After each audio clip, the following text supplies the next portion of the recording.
So at this moment, are we live? I'm looking in the chat room. Oh, yeah. You are live. I had a second thought about doing blog TV because I'm a radio guy and I hate myself on video. Plus, I always look like I'm storing nuts in my cheeks. It's kind of... And but, you know, DPR is putting together this event, and I love being involved with charity. I just love it. When I was, for those who don't know my story, just a heartbeat real quick, I was a Christian broadcaster for a lot of years, and we did a lot of charity work. And it was normally in the it was like World Vision, Compassion International, and some other like charities. And so we would come up with a stunt, and usually the announcer would have to do it. You know, I mean, we did all sorts of stuff. One day we were on the roof of somebody's business, and we had to stay up there in the freaking dead of winter all day, all night, until we raised a certain amount of money. It was miserable, by the way. I mean, you couldn't feel your legs. You're up there just shaking and carrying on. And then another time we did a trampoline. We put a trampoline out in front of a Best Buy. There was a bunch of other businesses, and, you know, I had to jump on the freaking trampoline until we got a certain amount of money raised. And I'm telling you, it sounds fun. The whole next day, I'm walking around like a newborn giraffe. You know, I'm just like, ah. And so, you know, but it was always under the guise of we are spreading goodwill. We're giving financial gifts because we are charged to, because this is you know, this is the right thing to do, because our Bible says we're supposed to do good to other people, all this stuff. And so once I sort of eschewed religion and walked away, I had a different perspective on charity. I had the idea of giving just because it's the right thing to do, just because we love people, just because it benefits everybody, was huge. And so, and I've been involved in some, I was fortunate, DPR asked me to be involved last year, and we did some other charity work in the spring. And when he asked me to come back, I was thinking, oh, what a great opportunity. I mean, whatever we can do, because doing good for its own sake really does feel good. And if you look at the top of the window of the blog TV screen, you'll see a whole bunch of ways to participate, to get involved, whether it's, I think, is there anything left on the eBay auction? Many things left. I was okay. going to give a rundown of those items at the end of your hour. All right. Is my Talking Jesus left? Does anybody know? This is a premium item. I used this dog. Look, here's the short story. We'll get to Jessica Ahlquist here in a minute. I asked her to help me fill the hour, and I wanted to really talk about her story. But I was doing a video in it was last early spring, and I wanted to do kind of a parody of kind of the Sunday school teacher, you know, the one with the real wide eyes, with the pod person stare, you know, the kind of person that is telling you all about the love of Jesus. And so I had a young lady named Amanda who was perfect. And so we put together a video where she's doing a lesson plan called God is Good, but He is Also Just. And it's on my YouTube page, and you can find it. Oh, I lost Jessica. Hopefully we'll get her back here in a minute. So anyway, we're doing it. I needed a prop. I needed a Jesus doll. So I go down to the store, and you know, he's $20, but he talks. It's like, see if he's still wired up here. I might have taken the batteries out because every time you touched him, he would come out. When I was walking the shores of Galilee, you know, and whatnot. But we used this in the video. Well, anyway, DPR asked me to put this up on the auction. Now, he wanted me to autograph it, and I'm looking around. There's no good spot. There's no, whoops, lost a headset. There's no, I mean, you know, it's all contoured and whatnot. But I found that the one smooth place was right there. So we autographed Jesus right there on the buttocks. And it is on the YouTube page. It was up to 70 whatever bucks. Look, you're not giving for the item. You're not giving for the icon. You're giving because You want to benefit Doctors Without Borders, and you can go to the Doctors Without Borders website and you can discover who they are. And I encourage you to do so. Vet these people. Don't take my word for it. Don't take DPR's word for it. Don't take any of our word for it. I did the very same thing, and I was very, very, very impressed. What I really like about them is the fact that they are doing all of this good without the religious construct. They're doing it because helping humanity helps us, helps everybody, you know. And so did I ever get Jessica back? Here's what's happening, folks. Is I'm watching the Blog Talk Radio or Blog Talk, the Blog TV feed. I'm looking at my Skype feed to see if I've got Jessica back. I'm listening to a producer or watching a producer chat. I'm waiting for DPR just to pop in at any moment with an obscenity. So Shit, bugger ass. What happened? It looks as if her internet connection has failed. Everything is fine, so we'll give it a few moments. I'm sure. Dude, you know, I can flap my gums as well as anybody. So I'll just keep going. I've got. I'm always here for you, Seth. If you run short of words. If I start to vapor lock and drool comes out of my mouth, just come back and I'll start to chant your name, as so many of us often do. Anyway, go to the eBay page, and I think the sucker's still up for auction. There's a mug. I've just had a look, Seth. I think that he's now gone. And the last time I saw him, it was over $70. Okay, I'll take that. How about the mug? Did it? I think the mug has gone, and again, that was over $70. $70 for a mug, which is amazing. By the way, I like these. I had these made up. First of all, because they help fund what we do, but I really like them because they're sort of not in your face. They just say start thinking. They don't have any overt, infidel message on them. So anyway, I was at the Denver event, the Ascent of Atheism event, and I saw Corey, and he brought up some stuff he wanted signed, and so I included a mug there. And for the winner of that, thank you. Thank you for doing that. So anyway, I encourage you to run up and use any of the links on the top of the screen and give. Give because it feels good to give. The money you might have spent on a Big Mac or some incidental thing. And I think with the community, I think on the Facebook page we're up to just about 86,000. We're teasing 100,000 on the YouTube page. I'm really hoping that even if a small fraction of those people will come and kind of join me here, that we can really do some good. I hear all the time from theistic circles, you can't be good without God. How can you be good without God? You've probably heard that same thing. How can you be moral if you don't have Jesus? And you want to talk about morality, you talk about people who are in the emergency room, who have committed their life to helping other people, to benefiting other people, to the cause of science and medicine. And one of the things that we always talk about in the shows that we do is it must be difficult for a physician to be in, let's say you have a cancer patient who comes in and your specialty is treating this particular type of cancer, and you go through the diagnosis, you go through the chemo, you go through all of these things. You care for and treat and deal with, and in months and months and months, and then finally someone goes into remission. And the family says, thank God. For a physician, that's got to be tough. And hello? Oh, is that Jessica? Hi. Some people on the call need to get Skype 5.0 or higher to use group video, it says. I believe I have that. I don't know what's going on. Do you know you have that, or do you simply have faith that you have that? I know I have that. All right, I'm just checking. Downloaded it just for you. Well, all I see now is an exclamation mark with a question mark, so I'm getting punctuation, but I don't have you. Did anybody see her? Nope. Well, I'll just keep flapping my gums until we do see her, and interrupt me at any time.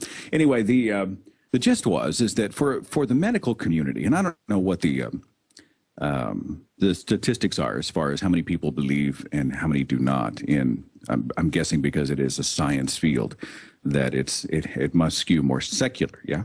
But I mean, to be a nurse working, the graveyard shift, forgive the expression, to be someone who's in science, who's helping to develop a vaccine who is working on the next, a better aspirin, whatever.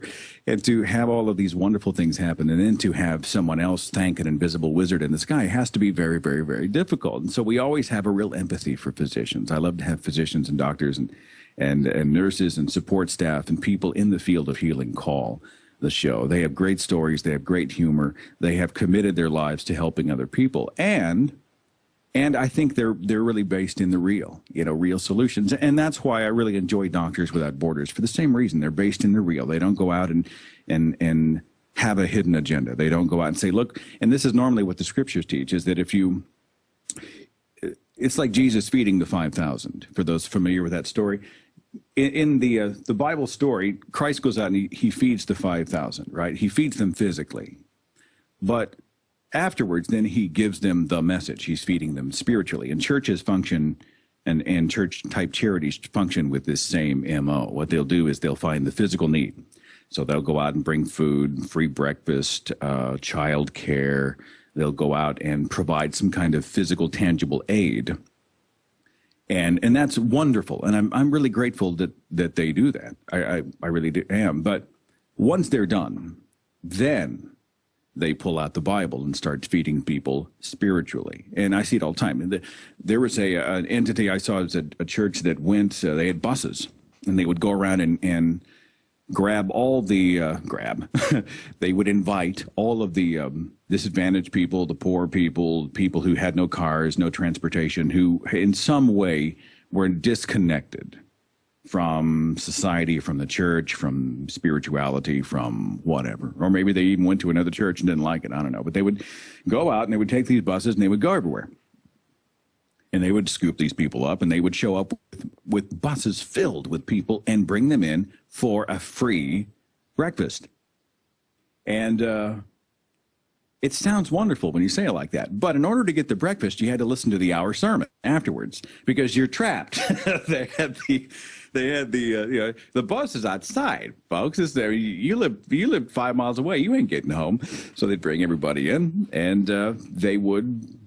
they would sit them in this big room and then tell them about Jesus. And then when they were done, they lined them back up, put them on the bus, and took them home. There was an ulterior motive. Doctors Without Borders is about helping people, period. Use one of the links at the top of the screen. Give whatever you can. I don't care if you mention the Thinking Atheist website or not. I don't care if you do it anonymously or not. I don't care how it happens. Just make it happen.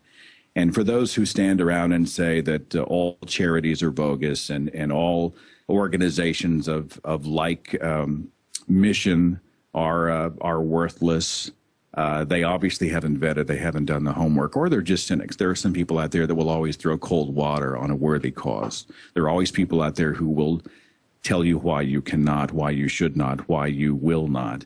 And quite frankly, I'm not interested in what we can't do. I want to do something amazing. In fact, I'd like to see DPR and his crew and the show and all of us and the community that listens and watches end the weekend with a warm feeling that there are people we never even met, people we will never know, people whose faces we will never see, whose names we will never know, who will be beneficiaries of what you and I consider to be just, spare change. What you and I won't miss will help physicians do something amazing in their lives. I mean, if that's not humanity or humanism, I don't know what is. And I want to put the human in humanism. I love people. I hope you do as well. And so click one of the links. I see a PayPal, a First Giving, the eBay auction. Go see what's left. You sure the mug's gone? Yeah. $70 for a mug is amazing. Whoever won that, thank you. And then the Jesus doll. Jesus right there. Purchase Jesus for charity. I saw some purses, autographed books, a whole bunch of good stuff, just a miscellaneous array, a potpourri of stuff on the eBay page, and chip in, a whole bunch of stuff. And then is somebody running a tally, DPR? Do we have any idea where we are? What's the final goal, and how close are we? Anybody know? It's difficult to tell because there are so many different donation pages. Yeah, I noticed. I did it for this reason, Seth. No one's got an excuse not to donate. And could I also just add, for those that are in the room, if you do click on one of those tabs at the top, it will open in a new window. You won't lose your place. You won't miss any of the show. Not that you'd be missing much. I mean, it's just me and a microphone. I really, normally, in radio, you can cheat. You can do the show in your jammies. You can, if you haven't shaved or showered, if you're... Seth, you've conjured up for me an awful image. I will never be able to listen to one of your podcasts in the same way again. I look at myself on the camera and I think, I harken back to the days when I was 18 and had a metabolism. Back then I had the metabolism of like a hummingbird. I mean, pizza at every meal. Pizza. I love pizza. I think I'll walk around the house shirtless today. I mean, that was the mentality. And now I see myself in photograph. They had some pictures taken with some community users at the conference this last weekend in Denver. And they look amazing. They look pretty. They look all these things. And I look at myself and I go, God, can I be digitally like altered? We live in the age where it can be done. Can somebody just, and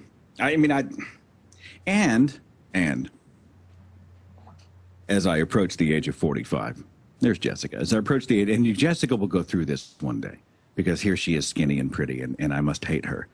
What happens is that you think, well, I'm not getting any younger. I'm not getting any younger. I really should eat better. I really should. You know what? I should go out and play some more tennis. I mean, yeah, I should drink more water, less sugars. Yeah, I should do that. I should, yeah, you know what? That I should really do that. I should be healthier. Then the phone rings. Hey, we're going to Abuelo's, and I'm like, order me the grande. Hey, just get the large queso, would you? It'll happen to you, Jessica. I'm just saying. Okay. It happens. It's a dirty trick. And then you will. Then afterwards you will sleep. Chat-up lines, haven't you, Seth? Hey, what? Jessica, you've got some great chat-up lines, haven't you? Hey, Jessica, you're going to get old and fat one day. I'm just saying. How old are you, Jessica? I'm 17. What did Jeff Foxworthy say about when he was young? He said whenever he would change clothes or whatever, he'd take his time and struggle a little bit. You know what I'm saying? And now he turns the lights off and crawls in the prone position like he's being shot at. That's exactly what it's like. Getting older is, and then, and I'm coming right to you, Jessica. And then you will always find those people who have more willpower, more discipline, more of it, pretty much everything than you do, right? They don't play the excuse card. And they, at the age of 45, are ripped and perfect and sexy and beautiful and all these things. And then they post all their pictures on Facebook, and you just sit there and look at it and go, sucks. So, Jessica Ahlquist, I'm glad we finally made it onto a tandem show. Can you hear me okay? I can, yes. I had a chance to finally meet you for the first time in Denver. And I keep bringing it up because we're right on the heels of it, and so it's on top of my mind. But I had read your story, and I'd sent you a few emails or something like for an interview request, and you were just inundated, right? I think weweren't you overwhelmed right after the headlines hit with inputted messages? What source of media did you try to go through? I mean, I was pretty much blocking myself out of Facebook for a while because I had over 2,000 messages and I couldn't get through all of them.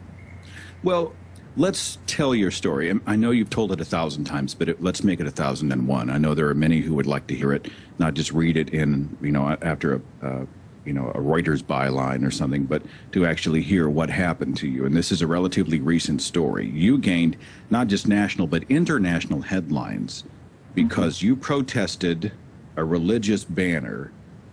And I want you to take me from square one. What the heck happened? Okay. I was a freshman in high school. It was towards the end of my year there. And I saw this prayer on the wall in the auditorium. My school's public, so I immediately thought that was probably going to be a problem. I didn't know what to do about that. They don't really make it well known to students that, things like the American Civil Liberties Union exist. You don't know about these things at that age. So that summer I did some research about the Constitution, the First Amendment, my rights as a student, and I eventually came to the decision that I wanted to say something about this. However, that summer, another parent, completely coincidentally, happened to see the prayer as well and made a complaint to the ACLU. which then gained media attention, and the school committee started holding meetings, and the meetings were to discuss whether or not they were going to keep the prayer or take it down. I got involved. I started going to those meetings, and at those meetings I presented myself as an atheist student. That didn't go over very well in my heavily Catholic community, so I became the face of the issue very quickly just because I said I was an atheist. Later on, the ACLU contacted me and said, look, it seems like your school is going to make the decision to keep the prayer up. In the event that they do that, I think they cut out for a second. In the event that they do decide to keep the prayer up, would you be willing to sign on as the plaintiff in a lawsuit against your city? And I said yes, I wanted to do that. And I did, and it took about a year, or actually the whole process took about 2.5 years. But we eventually won that case in January. Okay, well, let me stop here for a second and get some background. I'm playing Larry King here. Look, I even got the coffee cup, right? So, did you ever have a faith at all? Did you come from a totally secular background? You were never a believer? Not completely. I was baptized in the Catholic Church when I was a baby. My family identified as Catholic for a while, and I guess I believed in God for not most of my life, but I'm 17. So I was born into it, so I did just from having been raised that way. But at about 10 years old, I decided that I didn't believe in anything like that. God, I envy you. I'm telling you, I envy you, and good for you. A lot of us, it takes a lot longer. Of course, a lot of us come from, like I came from a Christian private school where Bible school, Bible class, I'm going to second hour Bible, and you'd have an hour class, or a Wednesday chapel services, or where everybody would wear slacks, or Sunday morning church, and knowing your Bible verses and all this stuff was just normal. You never knew any different. And then as you grow up, your circle never really expands. So everyone else acts the way you do, and you just don't. The idea, I look back, and I'm glad to have the experiences I have, but part of me envies the fact that as a young person, you thought, this is crap. I don't buy this. That's pretty intense for a 10-year-old. I was very fortunate, though, to have parents who never really pushed it on me. Both my parents kind of just encouraged me to, think for myself, really, more than any religion. I was always encouraged to be thoughtful and to be a good person rather than be a good person by a moral religious standard. By the way, as we speak, continue to give. In fact, give for Jessica to the Doctors Without Borders charity. The reason she and I are speaking right now, the reason we're part of this, is because we want to see copious, obscene amounts of money funneling to this worthy organization. Yeah, otherwise I wouldn't be awake this early. That she would need a defibrillator, and she came here for you. So give. You'll see the links here at the top of the screen. All right. So the whole time, now I'm kind of here and there on the ACLU. I like some of the work they do. Some of the stuff they do makes me a little bit nuts. But in this case, I'm in their corner. I'm thinking, that's great. So they come to you and they say the word lawsuit. Your folks had to be going, wait a minute, right? Lawsuit? Or were they all in at the beginning? That's a pretty big thing to undertake. It is. But see, it had already been several months, and I think at this point they pretty much knew that they knew I was stubborn. They raised me, and they probably knew I wasn't going to be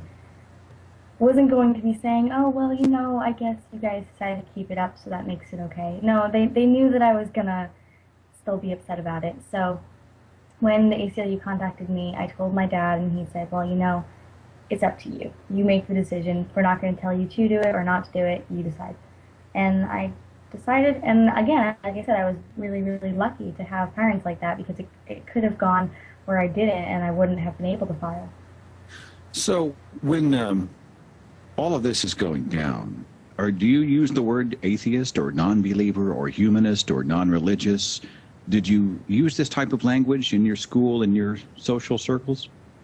Before the prayer, I never said anything like it. I didn't want anyone to know. The only people who knew were my parents, my sister, and my close friends, and my uncle. Those were the only people in my life who knew. I didn't want to lose my acquaintances. I knew it was taboo. I didn't want to have people dislike me for that. So before that, no, didn't say anything. After that, at the first meeting that I went to, I was a sophomore. I think it was like November. And I stood up and said, as an atheist student, I feel like this is violating my rights and it makes me feel...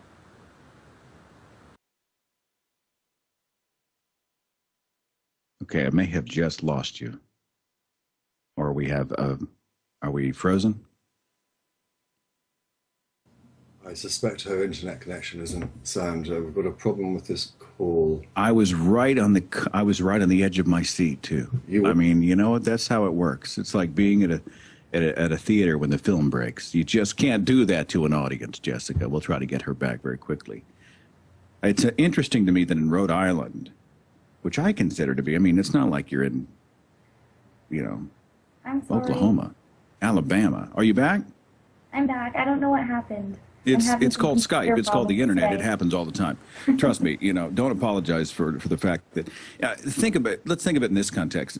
Is that 10 years ago, if you'd have told somebody that you would be able to sit in your room and for essentially free be able to do a full color broadcast to the entire world, people would think you were on crack. Well, maybe 15 years. And now it's like it's commonplace. So the idea we can even have this particular conversation, even if we have to have some technical issues, overall, I think it's a wonderful thing. Everybody, please go to the top of the screen. Click something. Give something. And help Doctors Without Borders. I'm not sure what's the... how long do we have before the entire... It's not a telethon, is it? The entire fundraising event is over. Is it 4 or 5 hours? 6? Do we have an end zone somewhere? We always overrun on the last slot because it's involves Aaron and Matt Dillahunty in a call-in. And yeah, we always overrun because we need to raise more money. Yeah, absolutely, and it's got nothing to do with the fact that neither Aaron and Matt can stop talking. But on a more serious note, we're still taking items for eBay auction, and the donation pages will stay open until pretty much the end of December. Oh, okay, that's some good news. All right, well. Please give. Jessica, you still with me? Yep, I'm here. I see sort of a still image and I hear your voice. Well, that's enough to go with. So you say the word atheist, right, at the meeting or what have you. Do you feel like a palpable gasp in the audience? I mean, do you feel the temperature in the room drop a little bit, or was it a non-event? What happened? It was comical. It was something straight out of like a stupid cartoon or a movie. People did gasp. There was only like a room of 15 at the time, and this one woman went like, "That was a witch," and she said I was a witch under her breath, and it was really clear. I heard it across the room, and I was just like so surprised. I really didn't think it was going to go that way. I knew that people didn't approve of atheists. That was already, I knew that, but I didn't think that was going to happen in my state, in Rhode Island. I thought that was something that I only read about online happening to people in the South. I didn't think it was going to happen to little me in Cranston, Rhode Island.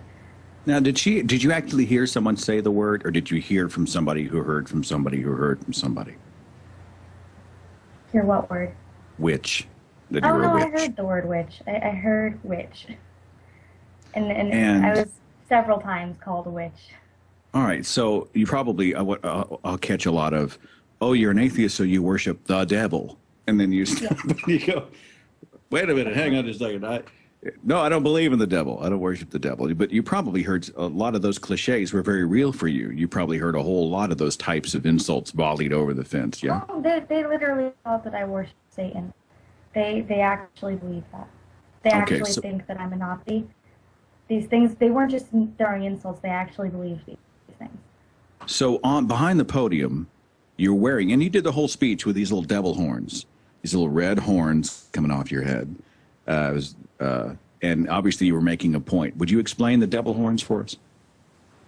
Okay, in Denver, where we were just at this past weekend, I went out with a friend and we bought a pair of devil horns, and I wore them for my presentation because I enjoy making fun of dumb things. I I don't know, it's pure sarcasm, I guess.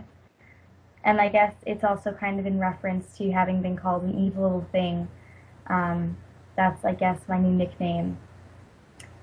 I was called an evil little thing, yeah, by my representative. Look, I've seen them on T-shirts and posters. What do you think when you see that stuff? It's funny. It's a good thing they exist. I mean, it's so cool that, you know, it was originally something that was being thrown at me to be insulting, to hurt me in some way. And now people are like, yeah, let's put it on a T-shirt and raise money so she can go to college. It's like, that backfired, you know? Like, it's not insulting anymore at all. It's fun. I'm talking here with Jessica Ahlquist. You ended up with a scholarship. You want to tell me that story in a nutshell? Okay. Back in the summer of last year, Damon Fowler, I don't know if you know anything about him, but his case broke out, and he was a kid in Louisiana who had protested a graduation prayer, and we're actually good friends now. And he got kicked out of his parents' house, and a bunch of terrible things happened. And so I guess his parents ended up spending the money they'd been saving for college for him on vacation or something like that, something awful. And so the Friendly Atheist, Hemant Mehta, he put together a scholarship fund for Damon. And it got up to be about $30,000 or something. It was very impressive. And then when my story broke and all this stuff was happening, the death threats and all these things, Hemant had the same idea to show support for me. He started a scholarship on his blog, and lots of the atheist community contributed, and I think the total was about $60,000. JT Eberhard started the T-shirt website where they were selling the Evil Thing shirts, and that money was also going toward my scholarship. And now the American Humane Association is holding on to it. So the person who called you that has to be looking at this going, "I backfired." Oh, well, actually, he was on a radio show. There was, you know, the actual time that he called me an evil little thing. He was on this show, the John DePietro show. And John DePietro is, I don't know what I can and can't say right now, but he's not a good person. Not a good person. And so he has this radio show, and my representative goes on there, and he calls me an evil little thing, and he calls me a pawn star. Isn't that funny? A pawn star? Yeah, pawn with the ACLU. And so, anyway, John DePietro is enemies with my uncle, who is the founder and president of the Humanists of Rhode Island. And so he convinced my uncle to come on the show, and also told Peter Palumbo to come on the show. So they were on the show together. And I guess my uncle convinced Peter Palumbo to apologize, but Peter argued that, well, obviously it's a good thing for me now, so he doesn't really know why he's apologizing. Now, you weren't going to get a genuine apology. We talked about this recently on a podcast, where even some people who are still on operating from a position of moral superiority will apologize, but they'll say it like this: "I'm sorry you feel that way. I'm sorry you were offended," that kind of thing. You know, that's not really an apology. You know, I'm not trying to be, you know, Sally Jesse Raphael here, but tell me about it. You received death threats. You received, I will kill you. I mean, was it email? Was it what happened? It was mostly Twitter. I would say Twitter was probably my best friend and my biggest enemy at the time, because I was getting so many people tweeting at me. I mean, like thousands a day, just people all over the world sending me tweets. And a good amount of them were positive. You know, they were people encouraging me, saying they support me. But there was quite a bit of hate coming out of this too. It was people who I had gone to school with. It were people in my community. You know, it was just people everywhere, and they were saying things like, "I hope you get gang raped. I know where you live, and you know, I'm posting your address online," or like, "I'm gonna throw something at you at school tomorrow," and like all these things. And yeah, there was the occasional death threat. People who actually ended up having to be investigated by the police. And as a result of this, because so many of the kids making these threats were in my school, people who I had classes with, I needed to have police escort me to my classes for several weeks. I would go to the main office in the morning every day. My police officers would come with me, and then they would stand in the hall while I was in class, and then when I got out of class, they'd take me to my next class, and it was like that for a long time, and it was really awkward, and it was definitely not a good learning environment. Probably the one thing worse than going through all that would be not, right? If you had decided to surrender and I'm not going to show up, I'm not going to go back to school, I'm gonna tuck tail and run. Part of it was, and catch me if I'm wrong here, but it's almost like, look, I deserve to be at this school. I deserve to pursue my education. You're not going to beat me. Is that the reason that you decided to, or are you just finishing out the year? I mean, why would you agree? Why would you go through having cops, And plus, if I'm your father or boyfriend or whatever, I don't know, I would have like SWAT team surveillance on you all the time because, the minute a father would hear a death threat toward his daughter, I would think he would be on high alert, DEFCON 5. He's ready to go to war, and I'd probably be sitting next to you in the class. I mean, why put yourself through that? Well, it's the less, I guess, touchy-feely, like, oh, you did the right thing kind of answer, but honestly, I was legally obligated to. In order to maintain my lawsuit, because you don't just get to leave as soon as it's over. You have to wait for the appeal period to be over as well. So I had to stick it out there if I wanted to make sure that the ruling in my favor was going to last. So yes, it was kind of a political statement, like, you're not going to scare me away. I would say to a degree that I was really stubborn, and I didn't want people to feel like they had won. And so I was sticking it out and everything. And it sucked. Every day sucked, and I wasn't learning anything. This was my junior year. You're just marking time, right? You're like, I got to get through the year. Yeah. I was honestly just kind of like, I don't even really remember much of it. I just remember waking up 5 minutes before I had to be in homeroom, driving to school, sitting at my desk, just kind of, like, I don't even remember. I think I just, like, went to school and what I woke up in. Like, I didn't even think about it. And then I just went there, and I just made it through the day without really talking to people, without really doing anything, because it was so hard. It was like I was already there, and then I was like, now you want me to write an essay? Like, I'm just trying to be here. Like, it's hard enough to drag myself out of bed to get here in the morning. Never mind do all this stuff, which is why I eventually made the decision to leave the school, because I wasn't learning anything. It was too emotional to see people who had threatened my life and said, people who I had gone to elementary school with. I'd known them for years, and they would say things online like, threatening my life or saying something really terrible about my character. And then I would be walking down the hall every day, and I would see these people every day, these people who hate me, who say they hate me constantly on social media. And so it was like I was not going to be able to stop thinking about it. Where I am now, it's not the only thing on my mind every second. So it's definitely a lot healthier for me. I'm talking to Jessica Ahlquist, who is a champion for free thought, myth, legend. Jessica Ahlquist. We're going to chat with her in just a second.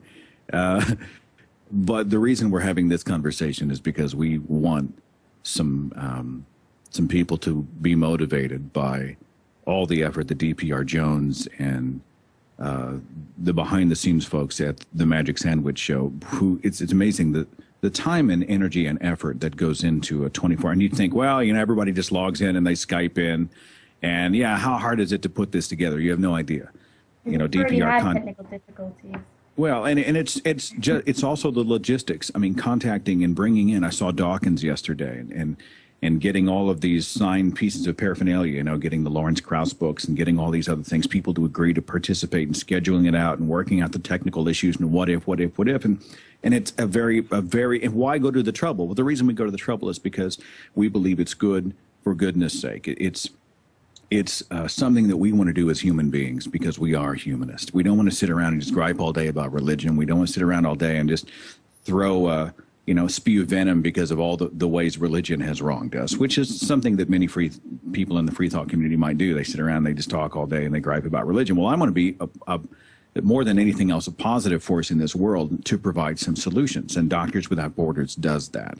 And they don't do it without the help of people like you and me, which sounds like a cliche, but it is actually true. And that's why at the top of the screen, you will see a number of links, PayPal, and there's the eBay auction. There's a chip-in link, First Giving. And you can go right there and give $5, $10. I see 270 people in our live chat room right now. If everybody in the chat room is to, if they haven't already, do $5. I mean, do the math. It's an amazing thing that a large community of people can do. And I want to encourage you to do that. And then, if you want, you can scribble in the segment with Jessica. That's when it happened, because I think everybody would like to know that she brought in all these people. I mean, everybody's heard my song and dance before. They know my story, whatever. You're an activist. I read once somewhere, and correct me if I'm wrong, that you say you've got kind of an activist temperament. I think I do too, where you're a fighter, right? They say there's a fight or flight reflex. When the heat goes up, some people bolt and some people go, oh yeah, you want to go? And you're a fighter. Would you say that's accurate? I would say that I had no idea I was. It definitely took something like this to bring that out of me. I don't know if it's how I naturally am, but it's how I ended up. It was like in that moment I didn't have any other choice. So I guess so. It's just funny to have gone from as quiet and shy and afraid of conflict as I had always been to now someone who, sued our entire city. So if you're shy and they say, Jessica, we would like you to come to the Reason rally in Washington, D.C. and speak to, I don't know, 20,000 people. Mm-hmm. Your heart must have been about to explode before you walked out on that stage. Tell me about it. Yeah, actually, that's a good way to describe it. Explosive heart. I was definitely nervous. That was the biggest audience I've ever spoken to. I think it was like between 20 and 25,000 people. And when we first talked about me going there, I was really excited. I was so excited about it because I was like, wow, this is going to be so amazing. It's such an honor to be invited to something like this. And as soon as that initial excitement was over, I just started freaking out. And then it was just nerves from that point on all the way till the day of. And I think the hardest thing about public speaking is the anticipation. Once, when you're on the side of the stage or you're sitting in a chair waiting to go up or something like that, it's so much harder. And then once you're actually on stage, you realize that it's fine, that, you can do this, that you're looking at the audience and, they're looking at you and you're going to say something and they're going to like it. You don't have to, I always get worried that I'm going to say something dumb. And it hasn't happened yet, thank goodness. So it'll happen eventually. I'm sure it will. That's not about you. That's just about the nature of public speaking. Sometimes I think in the age of the internet, in the age of media, mistakes don't get forgotten. I mean, 15, 20 years ago, have you seen those the bloopers of the newscasters when something horrible happens during a newscast? Somebody vomits on the news desk or somebody actually says a cuss word or something. Well, 20 years ago, you'd hear about it after the fact. Oh, geez, did you watch it the other day? Oh, it was hysterical. I'm sorry you missed it. I wish you had been running VHS videotape. But now in the age of the internet, where just about everything is being recorded in real time, and you make a mistake, it's out there forever. And so it'll happen. Just a matter of when and where. Well, see, actually, I did a CNN interview with Soledad O'Brien, yeah. And I remember that the very first thing she said to me when we started the interview, she looked down her paper and she went, so your mother died? And I said, no, I said she was sick. She had a mental illness and she recovered from it. And when they put that up online, because it was kind of awkward, I corrected her nicely. I wasn't. Oh, they put a super up on screen that said that your mother had died? No. Soledad O'Brien, I guess, read in her notes that my Oh, mother got sick. all right. And she just kind of like rephrased it to say, "So your mom died?" And I was like, "No, she didn't die. It says that she got sick." And so, yeah, she said that though on live television. So when they put the clip up of the interview, they cut that part out. they just Yeah. they just left that whole bit out. They cheated.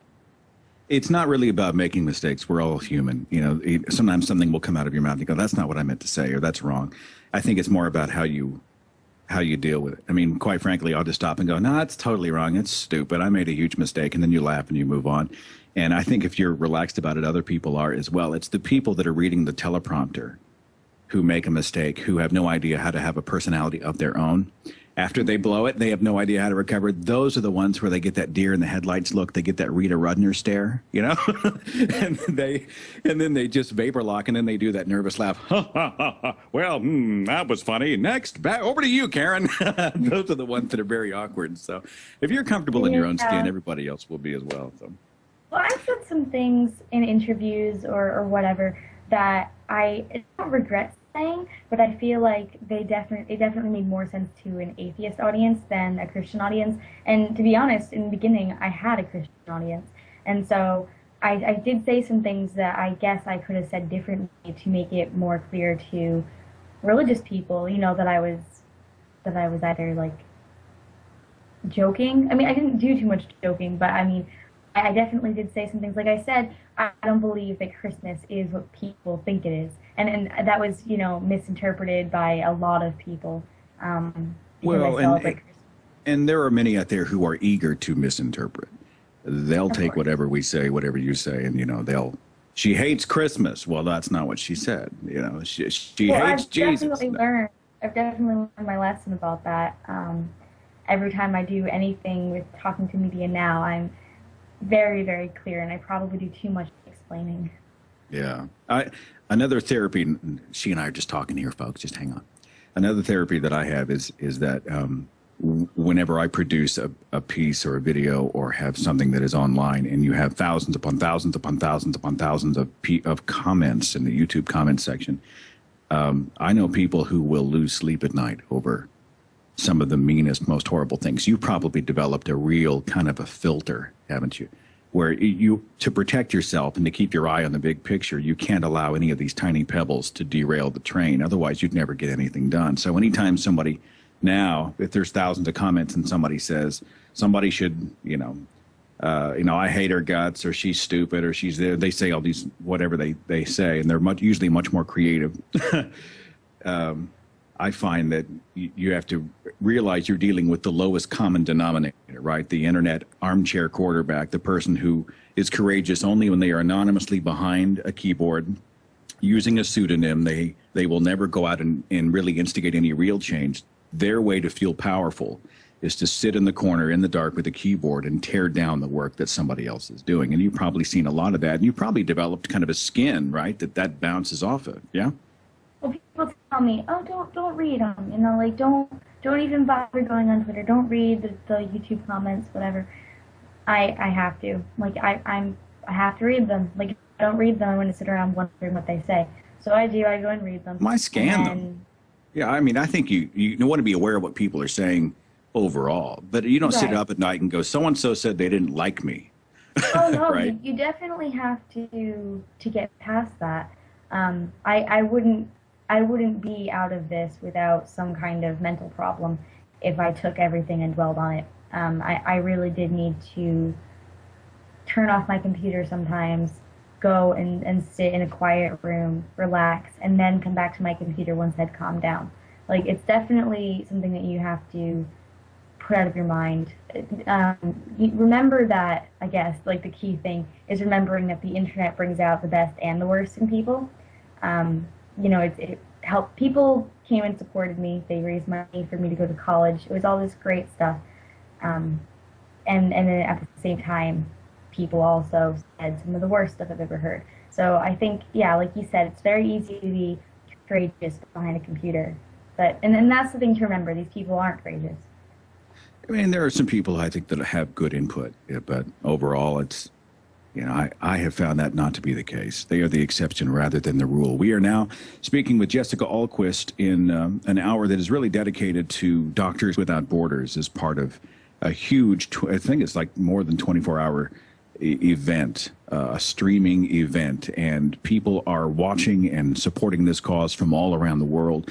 People have donated items, people have donated time and energy and their talents, because we are a charitable people. We love people. We love to go out and support the medical community, and I would encourage you to do that very thing. And you know what? Even after the live stream of this project is over with, give anyway. If it's December of 2013, who cares? There's never a bad time to, I think, be charitable and give.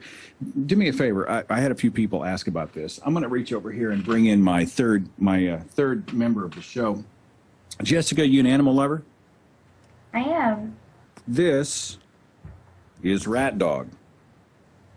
Now, Tootsie, the dog's name is Tootsie, was named before Tootsie became a member of our family, because I'd never thought I could say the word Tootsie. But now I'm totally just, now we walk down the street and there's a pink leash on it and I'm like, Tootsie, come here, Tootsie, how's my Tootsie? Anyways, I do the shows. Tootsie is almost always within about 3 feet. Usually, say hi, everybody.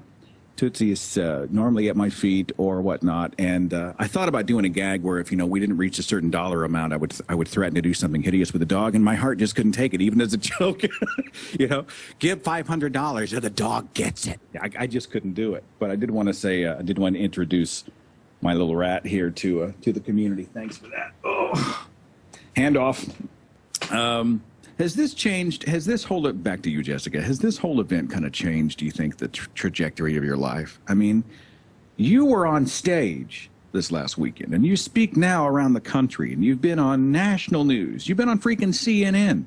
Not even DPR Jones, the legend, has been on CNN. So you are, for many, the face, especially for your generation, the face of skepticism, the face of the demographic that says they are non-religious. Has this stirred up maybe a desire for you to do something like this more as a part of your career or in the rest of your life, or are you still working it out? How has this changed the trajectory of where you were headed, if at all? Oh God, I don't even know how this happened. Yeah, I mean, sometimes I guess I reflect and I'm like, what? How did I get to where I am now? I think it definitely has. It's definitely changed my life. I think for the better. I would definitely say for the better, because, after all the bad stuff has been over, I'm just left with the good stuff. I'm left with the speaking. I'm left with, support from people. I'm left with an audience of people who will listen to what I have to say. And I definitely feel like I have a lot to say. I have a lot of ideas and I have a lot of opinions. And I'm really glad that I'm given that opportunity. It's such a responsibility to be considered a face of a generation of people. But I definitely think that I would like to continue being an activist. I don't know whether or not I could do it as a career, because I feel like if I did it as a career, I might get burned out from it. It might be too much. It might be all day, every day. It might be a little bit overwhelming. It can happen. Yeah. So I feel like I kind of, if I want to do the responsible thing, if I do want to be an activist, I would probably need another outlet, and you would probably need another part of my life. So this isn't the constant thing. But yeah, I definitely think that I could do activism for my whole life, and I enjoy it, and I think it's important. So it would make me happy.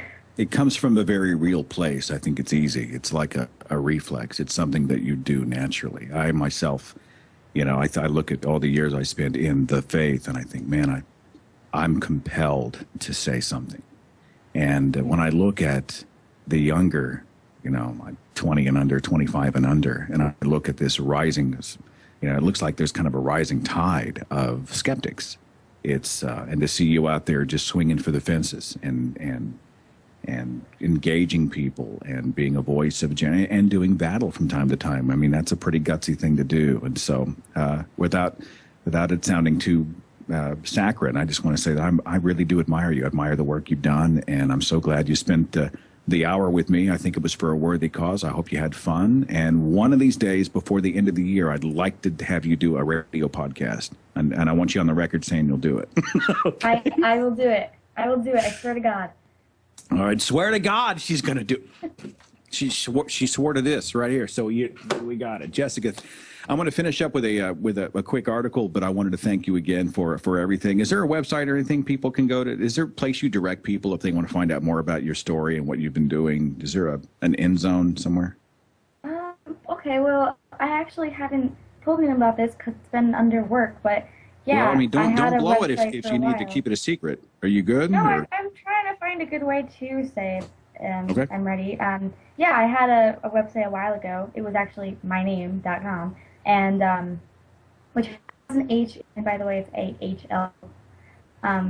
And I just recently had it transferred and all this whole process, and now it's up again, and it looks 1,000 times better. And I've put my old stuff on there, and I'm planning to put new stuff on there. So yeah, I guess it would be www.jessicaahlquist.com. That's where everything is. AHLQUIST. There's an H in there that is important, right? Apparently so.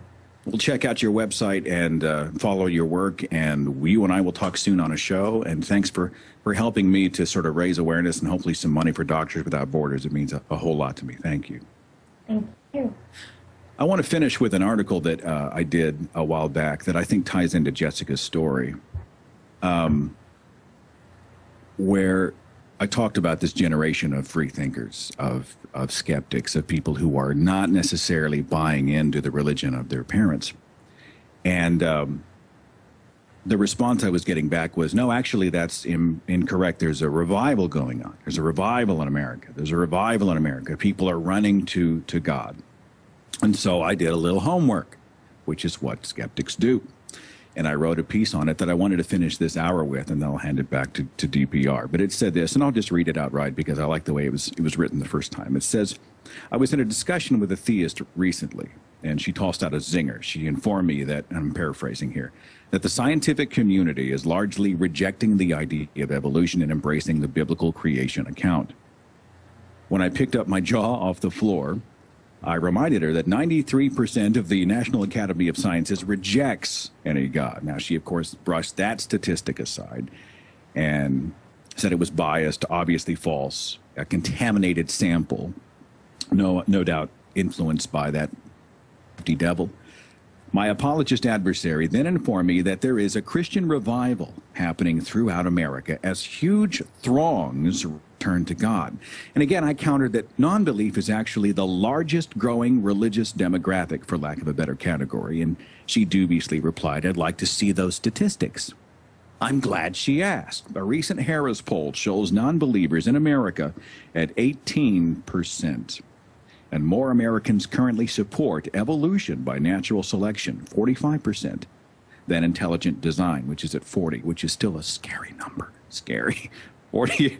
A common misstatement is to claim that 9 out of 10 Americans believe in God. I hear this all the time, by the way, on my show. 9 out of 10 Americans can't be wrong. Well, actually, yeah. This claim confuses belief in God with religious supernaturalism, and it's demonstrably false. Christians who toss out that 90% figure ignore all the non-Christian elements lumped into the survey, into the God column. It's kind of a catch-all, including the following figures for those polled. 42% of those people believe in ghosts. 32% believe in UFOs. 26% believe in astrology. They believe their destiny is written in the stars.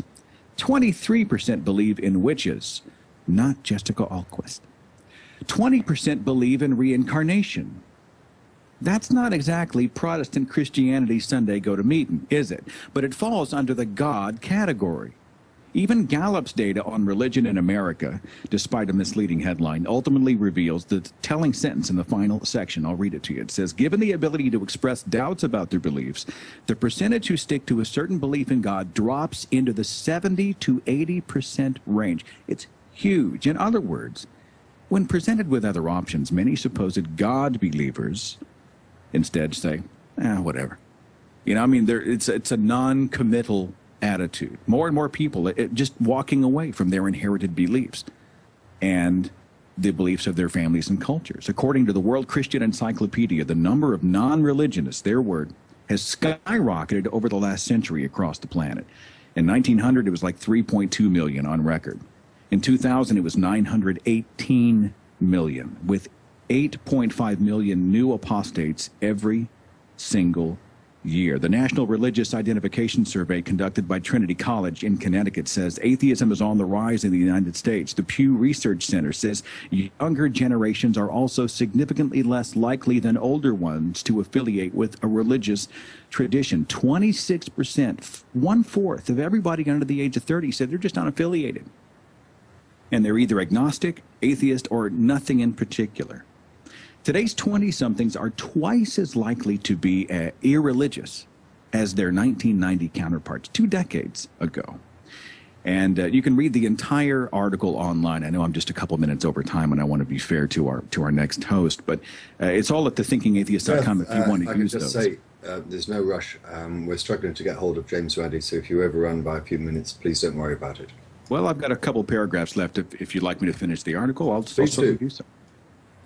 It says, there was an article November 3rd, 2011. It sums it up in the subheader. It says, How Generations Have Changed. Christian author Drew, it's D-Y-C-K, and I hate calling him Drew Dick. I'm going to say Dyke.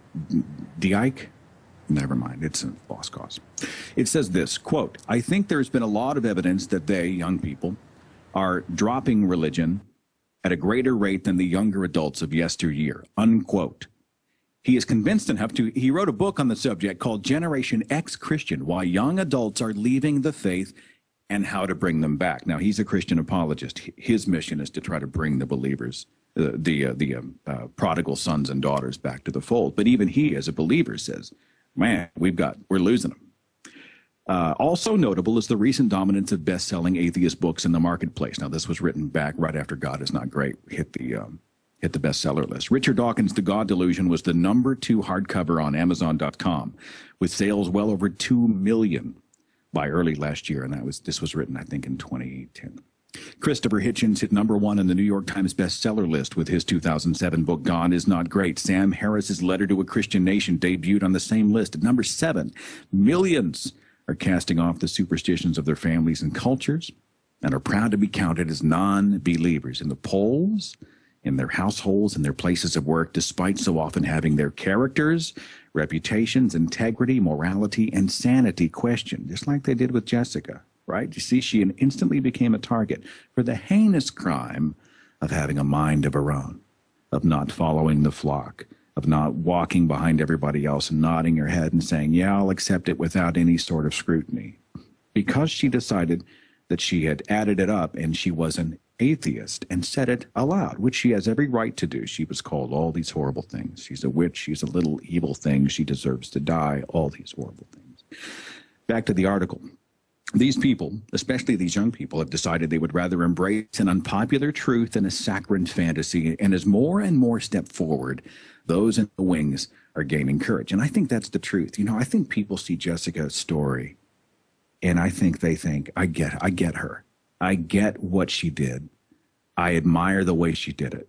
And, you know, she wasn't out there screaming and frothing at the mouth and banging her fist and carrying on like many activists will do for any cause, not just atheism, right? We've all seen them. They're out there screaming at the top of their lungs with picket signs, and they always make the evening news, and they look like a train wreck. Well, that's not the way to gain credibility, in my opinion.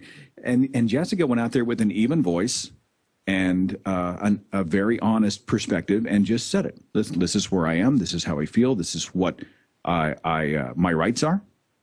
The church and state should be separated. This religious message, overtly religious message, does not belong here. And I just want it gone. I mean, honestly, in my mind, it's not a big deal, you know? And it's like the 10 Commandments on the courthouse steps. You know, part of me is like, it's not a big deal. And if you really wanted moral laws to fall, the 10 Commandments, almost half of the 10 Commandments don't even have anything to do with how we treat other people, right? They're all about God's vanity, right? God's up there going, love me, tell me I'm awesome, don't have any other gods before me. God's just like me. I mean, what a waste. He had 4 great commandments he could have used for other stuff. And if you look at those, it's something that other cultures, pre-Christian cultures, were doing anyway. Don't lie, don't steal, right? All right. Don't do harm to your fellow man is the general gist. Well, that's not hard. Anyway, the final graph says this, and I see Aaron, so I think he's about ready. Is the religious froth and clamor to defend their invisible father in his ancient book of angels, devils, curses, and spells. Just remember that more and more men, women, and young people are instead casting off the fairy tales and checking the box under irreligious. They are standing to be counted, and for those recently free of their religious chains, they are discovering the real world for the first time. And I wonder what those statistics will look like in another 20 years. All right, DPR, you guys ready? We are indeed. Can you hear me, Seth?